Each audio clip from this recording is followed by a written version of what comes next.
С вами Фаня Геймер. Сегодня я вам покажу, как получить root права на устройство XPlay Tornado. Для этого вам понадобится приложение KingRoot. Ссылка в описании.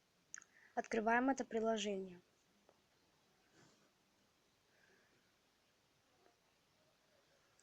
Здесь у вас будет такое вот окно.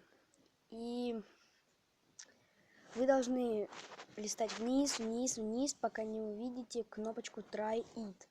Нажимайте на нее. У меня это не надо делать, потому что я уже получил права. Вот видите.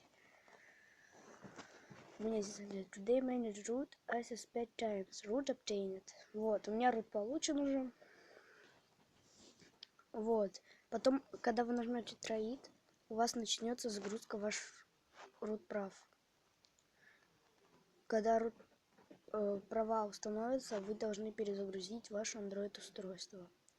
После этого root будет установлен. У вас после перезагрузки у вас появится окно обновление Android. Но не бойтесь, это ничего страшного, просто нажимайте да или ок, я уже не помню.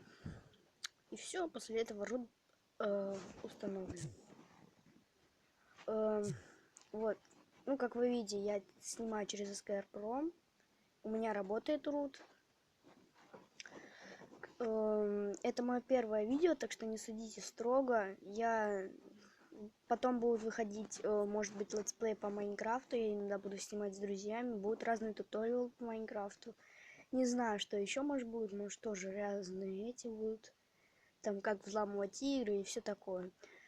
Ну, а на этом я с вами прощаюсь. С вами был Фаня Геймер. Подписывайтесь на канал, ставьте лайки. Всем удачи, всем пока.